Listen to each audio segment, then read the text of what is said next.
Quoi, je suis Chris Léo.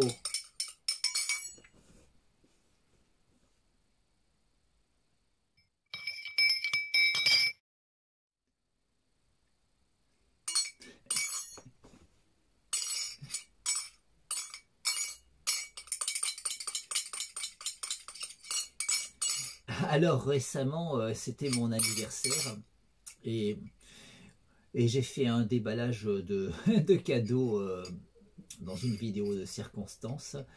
Et voilà, et là, comme ouais, récemment, depuis j'ai reçu des colis, pas juste des commandes que j'ai faites pour me faire plaisir et pas forcément pour mon anniversaire, hein. Mais du coup, je me suis dit, ben voilà, ben, je vais faire une vidéo cadeau bonus. Voilà, et donc je vais déballer mes cadeaux. Ouais, bah donc ouais, je vais commencer hein, par celui-là. Ouais, en fait, je crois que ben, souvent j'ai tendance à oublier ce qu'il y a parce que souvent je traîne aussi. Puis ce qu'il y a, c'est qu'il y en a qui arrivent un peu en haut, il y en a qui. Ben, je traîne souvent à les ouvrir. Et puis, même si ceux-là, je les ai reçus récemment, mais comme je traîne en ouvrir d'autres, et puis qu'il commence à y en avoir beaucoup, beaucoup aussi, et puis qu'à la fin, je m'embrouille les pinceaux, et du coup, je sais plus. Et bon, là, honnêtement, ouais. Ouais, celui-là, je sais. Celui-là, ben là, j'ai un trou. Ben, tant mieux, ça fera la surprise. Ben, je commence par ouvrir celui que je sais. Enfin, il me semble, hein, peut-être que je me trompe. Hein. Mais des fois, ça fait vraiment des surprises, hein, parce que quand tu oublies ce que tu as dedans, c'est super. Hein.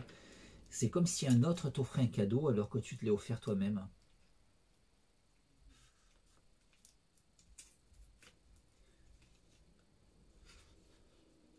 On n'est jamais mieux servi que par soi-même, paraît-il.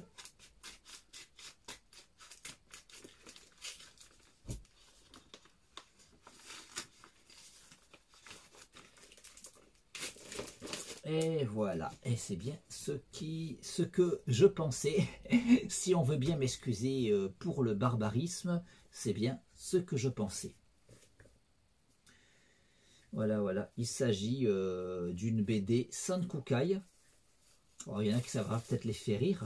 Ah, mais Sankukai, bah, disons que oui. Voilà. Oui, ce qu'on appellerait la série télévisée. Oui, en tant que philosophe, j'ai réfléchi sur beaucoup de sujets, notamment sur les concepts de série.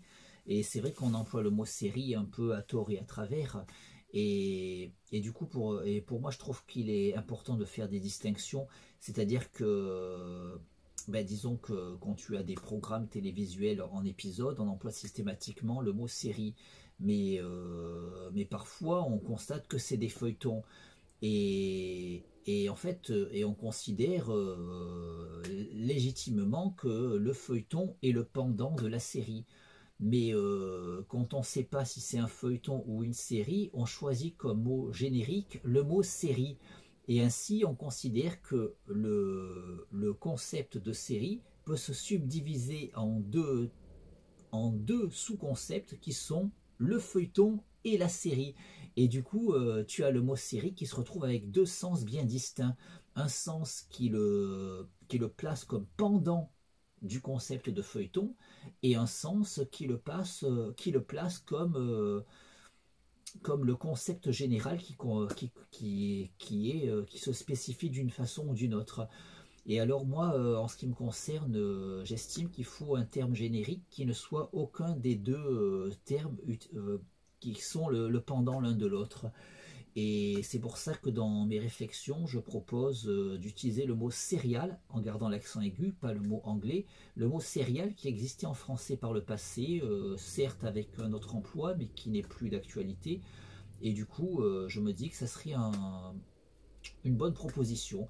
Et du coup, je considère que les céréales peuvent être, et je garde l'accent aigu, hein, donc les céréales peuvent être notamment des séries ou des feuilletons.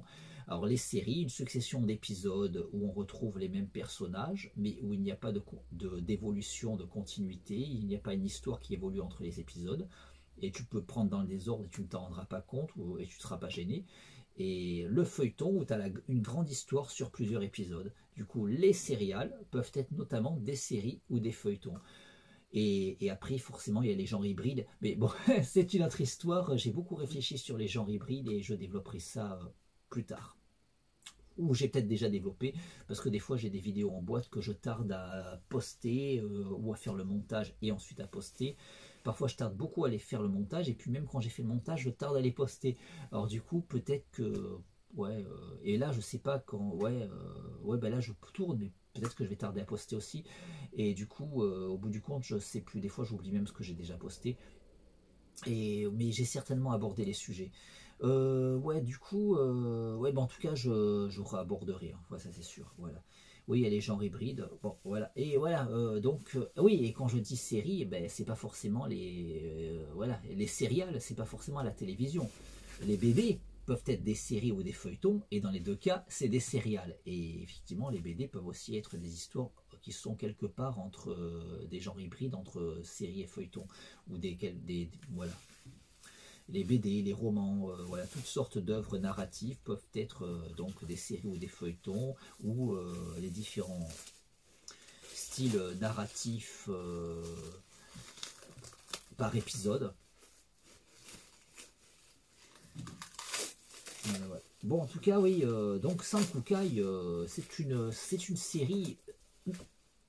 Oui, justement, ben, c'est quelque part un genre hybride, c'est pas vraiment un feuilleton. C'est pas une série non plus parce qu'il y a quand même une évolution d'épisode en épisode, mais je dirais que c'est une saga.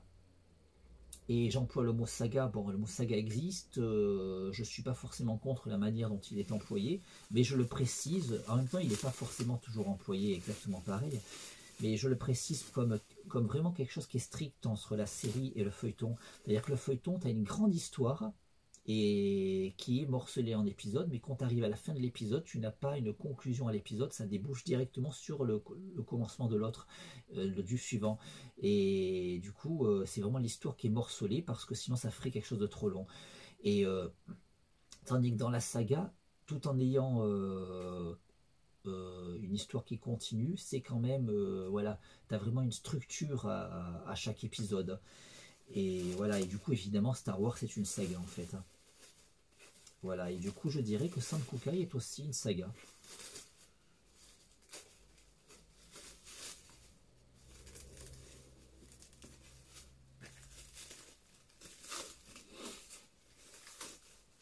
Bon, après, il y a encore des. Je peux réfléchir de ma façon encore plus précise sur les concepts, mais bon, là, c'est pas le sujet. Je reviendrai dessus. Ouais, ben là, ça a été emballé, putain, hein. Voilà, du coup, Sankukai est un serial télévisuel. Et certes, c'est vieillot, mais j'ai toujours trouvé dans mon souvenir qu'il y avait du potentiel et qu'on pouvait faire quelque chose avec. Genre, j'imagine par exemple qu'on pourrait reprendre le concept et faire. Oui, parce que comme c'est tourné, c'est vieillot, les jeux des acteurs, ça fait vieillot, hein. Et en plus, je l'ai revu il n'y a pas très longtemps, hein, oui, oui. Mais j'ai eu beaucoup de plaisir, hein, malgré tout, hein. Mais déjà avant de le revoir, je trouvais qu'il y avait du potentiel. Du coup, j'ai acheté le coffret DVD quand je l'ai trouvé à un très bas prix. Et avant de le revoir, je trouvais qu'il y avait du potentiel. Et j'imaginais que les Japonais pourraient en profiter pour faire leur trilogie Space Opera comme les Occidentaux ont Star Wars, en reprenant le concept de Sankukai, mais en faisant quelque chose de plus actuel. Et, et Star Wars, lui, même les épisodes tournés à l'époque, je trouve ils- ils accusent bien le choc en fait, ils font pas dépasser, hein. Évidemment, ils ont été beaucoup retravaillés, mais même en voyant les versions pas retravaillées, ça va très bien. Donc Sankukai, il y a vraiment besoin de refaire. Il y a du potentiel, mais finalement, refaire, ça serait bien. Mais, euh, mais voilà. Mais aussi à l'époque, quand c'était très à la mode, Sankukai, comme Albator, comme Goldorak, quand ça arrivait en France, tu avais des éditeurs français, je ne sais pas s'il y en a eu plusieurs, mais en tout cas, il y a Dargo qui l'a fait, qui se sont occupés de faire des adaptations en bande dessinée de ces séries télévisuelles. Ils reprenaient directement les épisodes qui existaient et ben, en fait, oui, ben, du coup, c'est des BD qu'on trouve plus. Et j'ai cru entendre dire que ça n'a même pas été fait légalement, en fait. C'est-à-dire que l'éditeur il décidait de faire ça, mais que les ayants droit japonais n'étaient pas payés. Et que du coup, c'est peut-être pour ça qu'on les trouve plus, ces BD. Ceci dit, ils ont engagé des dessinateurs qui ne devaient pas être des stars à l'époque, mais qui se sont fait un nom après et qui avaient vraiment de grands talents. Et là, justement, c'est Pierre Frissano. Et ben, du coup, quand tu regardes la BD, ben, justement, j'y ai pensé, tout d'un coup, j'ai voulu trouver.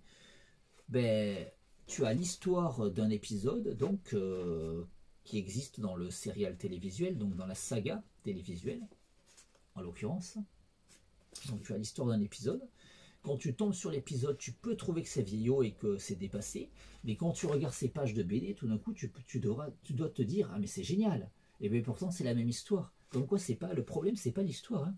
C'est plutôt la mise en scène, le jeu des acteurs, sans vouloir être, comment dire, un peu insultant envers eux, parce que certains ont fait une bonne carrière hein, depuis. Hein.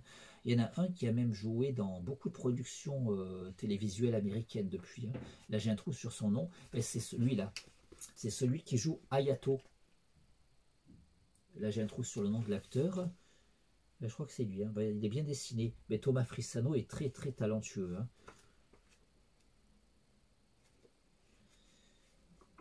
Voilà, en tout cas, j'ai oublié. Il a joué dans Lost, il a joué dans Extant, avec Alberi. Il est vraiment génial, l'acteur. Hein. Oui, mais là, il était jeune, hein, c'est ses armes. Et puis en même temps, il faut penser aussi que... Bon, il faut penser, si on veut bien m'excuser pour ce barbarisme, voilà, donc il faut penser aussi qu'il y a une différence que quand tu tournes dans une production où tu as aussi des metteurs en scène, une équipe de tournage exigeante et aussi qu'on refait les prises et qu'on ne va pas, ou quand tu tournes dans des productions, il faut aller vite, ben, forcément tu seras moins bon aussi. Hein. Des fois, tu vois des acteurs dans des soaps, ils sont pas top, et après tu les vois dans une œuvre d'autre envergure, et là ils sont meilleurs. Mais parce que dans les soaps, il faut tourner vite. En fait, c'est une seule prise, t'as pas droit à l'erreur. Et même si, ouais, et puis si toi t'as bien joué, mais que l'autre face à toi a mal joué, ben ça sera pareil. C'est très particulier. Bon, et après, ce qu'il y a, c'est que les acteurs qui tournent dans les soaps, qui font toute leur carrière dans les soaps, à la fin, ils deviennent très très bons systématiquement parce qu'ils ont pris l'habitude d'être bons dès la première prise. Et du coup, tu les fais tourner dans une production où on n'arrête pas de faire 36 prises. Bah, peut-être qu'ils deviennent fous en fait. Ils s'énervent après les autres acteurs qui ont besoin d'autant de prises. Voilà, ouais. Voilà, c'est bien lui. Hein. Il s'appelle Hayato dans la saga télévisuelle. Et il est joué par cet acteur dont j'ai oublié le nom et qui fait une bonne carrière aux USA maintenant. Et je crois qu'il est dans Westworld aussi. Ouais, je l'aime beaucoup en fait. Hein.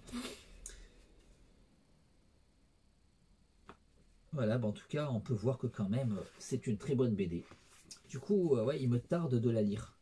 Et ça va certainement me donner un autre regard sur cet épisode avec cette présentation beaucoup plus esthétique. Ah oui, et du coup, moi je soutiens que Sankokai a du potentiel et je soutiens du coup que les Japonais feraient bien de faire une nouvelle version en fait. Hein. Et mais je préférerais quelque chose au cinéma, quitte même à la faire parce que c'est vrai qu'ils n'ont pas tendance à faire des longs métrages cinéma d'envergure comme un Star Wars. En animation, ils arrivent à exceller cependant.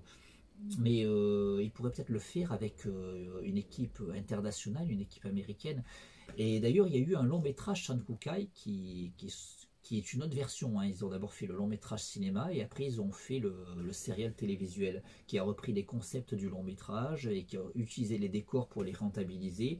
Mais tout en changeant des choses. Et je trouve que les deux ont des intérêts. Et ce qu'il faudrait, c'est une version qui mélange les avantages des deux. Mais le long métrage était quelque part mieux que, en tout cas d'un point de vue exigence artistique, que le serial télévisuel, même si le serial télévisuel apporte des intérêts scénaristiques que je trouve intéressants de reprendre dans une nouvelle version. J'imaginerais bien une trilogie au cinéma. Et ouais, ben du coup, ouais, le long métrage cinéma, c'était déjà un casting international. Il y avait un acteur dont j'ai oublié le nom, un acteur américain, il me semble, hein, en tout cas occidentaux. Il était vraiment génial. Franchement, c'était quasiment lui le premier rôle. Et, euh, et au sujet de ce long métrage cinéma, ben, pour montrer que mon idée pour donner davantage de légitimité à mon idée que ça pourrait être repris pour faire quelque chose de mieux, ben c'est que Quentin Tarantino est fan de ce long métrage cinéma, Sankukai, et je croyais même qu'il a dit que c'était le film qui avait changé sa vie, ou un film qui a changé sa vie. Ben ouais, ben, Quentin Tarantino, aux dernières nouvelles, n'a pas encore annoncé quel serait son 10e film, qui doit être son dernier.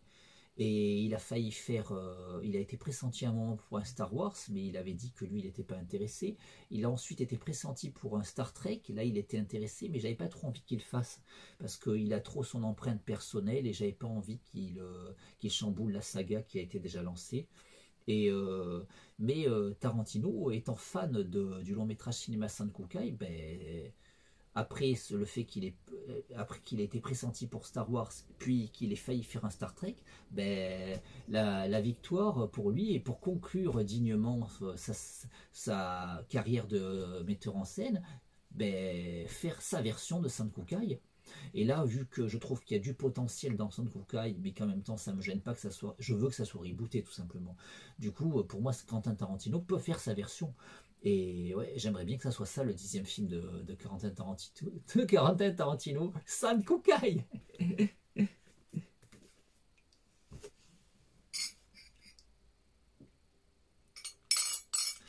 Sankukai, Sankukai, c'est la bataille, c'est la bataille. Sankukai, Sankukai, c'est la bataille, c'est la bataille.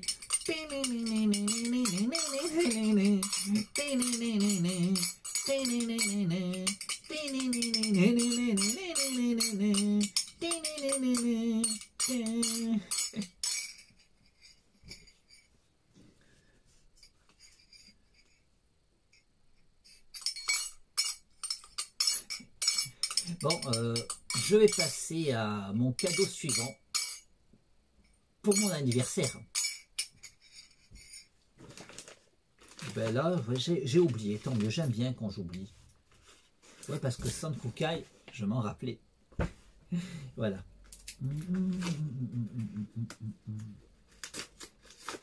Ouais, j'ai entendu dire hein, que ça a été fait en illégalité en France, mais je n'ai pas vérifié. Hein, du coup, si jamais je dis n'importe quoi, j'ai juste répété ce que j'ai entendu dire. Je sais même plus où j'ai entendu dire ça. Mais ouais, voilà. Mais bon, je vérifierai à l'occasion, hein, mais faut que j'y pense, si on veut bien m'excuser pour le barbarisme.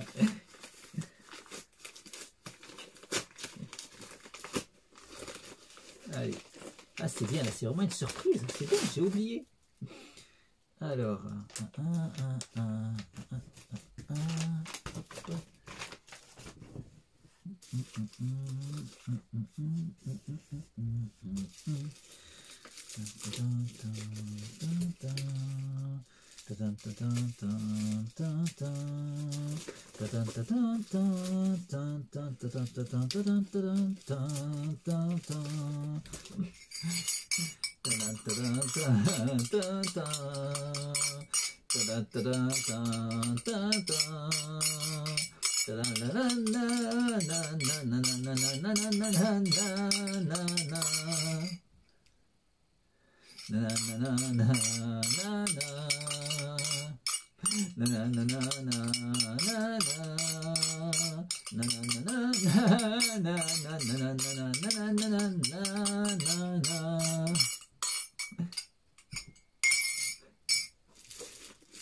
quel emballage là.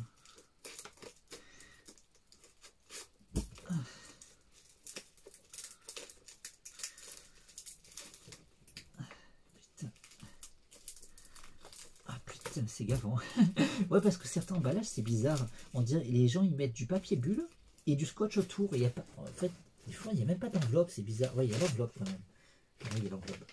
Enfin, c'est quand même bizarre. C'est quand même bizarre.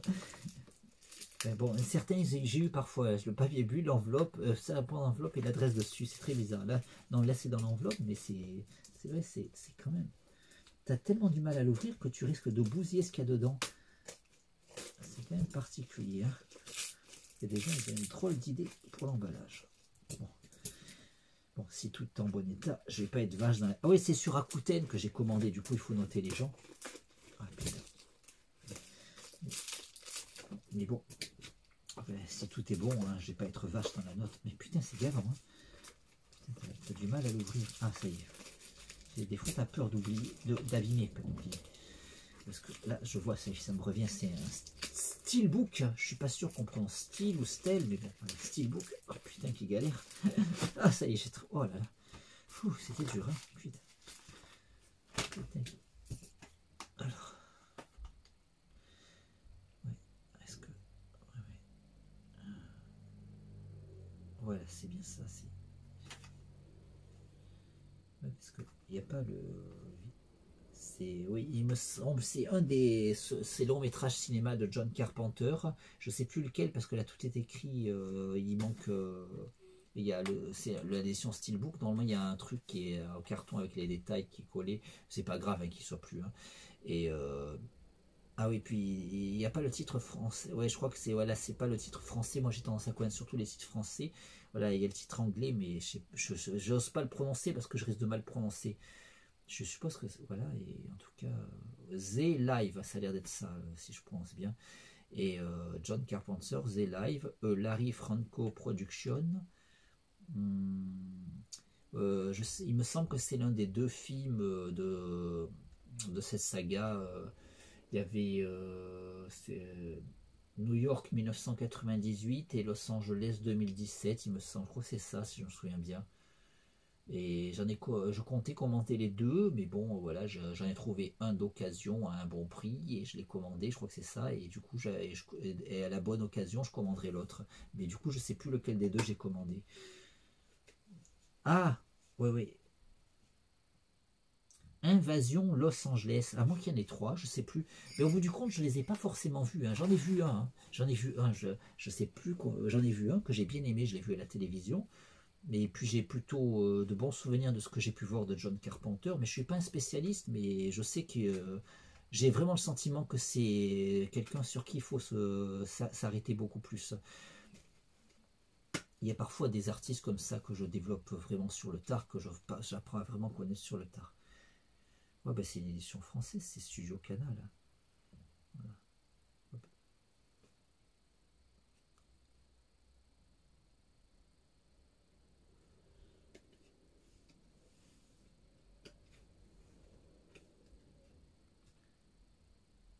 Ah voilà, le film en 4K Ultra HD.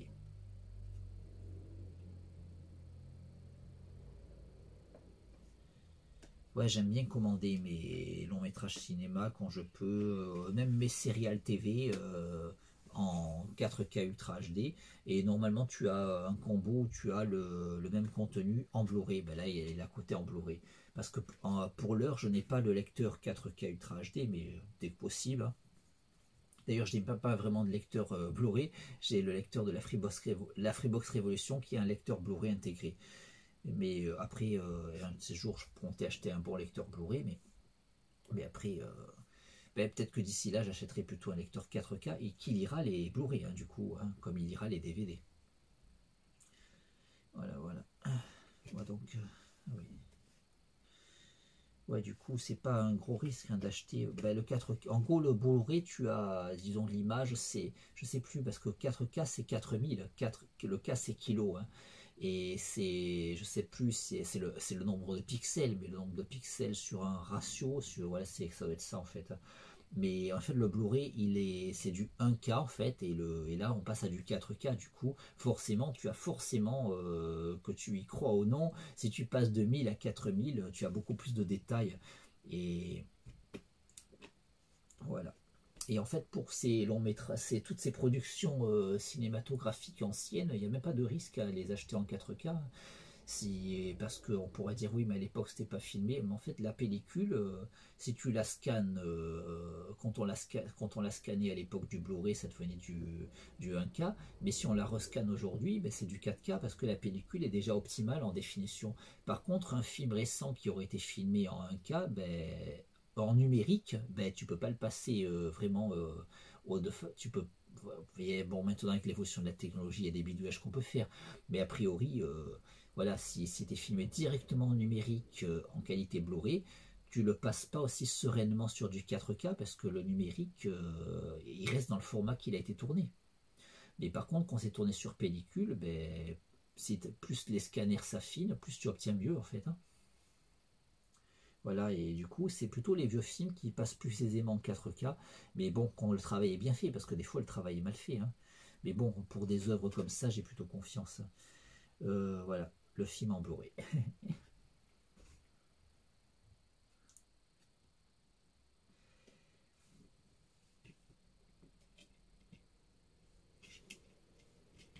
Voilà, voilà.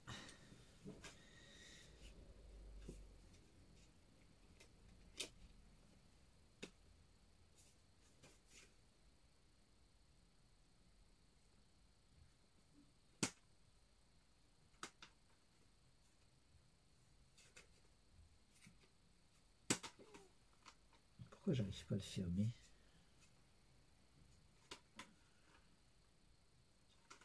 Qu'est-ce que j'ai foutu là?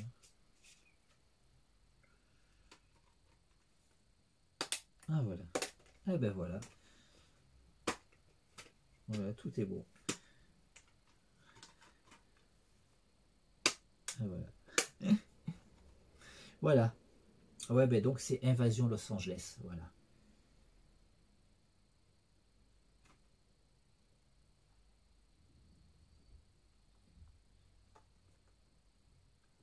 Voilà, il me tarde de. Il faudra que je m'enseigne s'il y en a un autre ou deux autres, je sais plus, mais à l'occasion, je compléterai ça. Et j'ai envie d'avoir j'ai envie d'avoir le tout dans de belles éditions comme ça. Parce que, ouais, je suis un collectionneur, j'aime bien avoir des belles éditions. Voilà, voilà.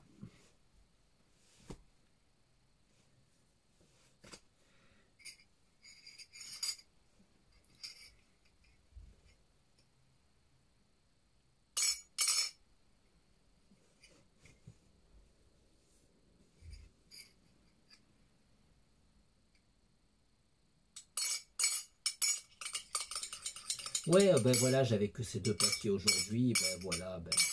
Donc ça sera tout. Et ouais, ben je verrai si j'ai envie de faire une autre vidéo bonus en recevant d'autres colis. Je sais même plus si j'en attends, on verra. Voilà, bon, voilà. Bon, en tout cas, ça sera tout pour aujourd'hui, pour cette vidéo de cadeau bonus, pour mon anniversaire.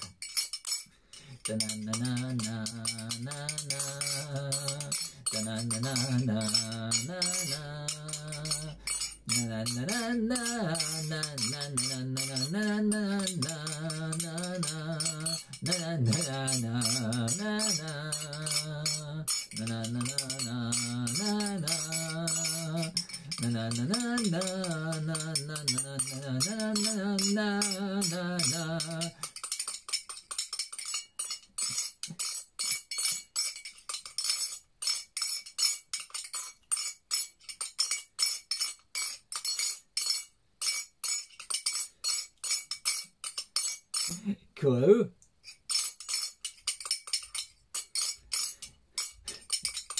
À bientôt.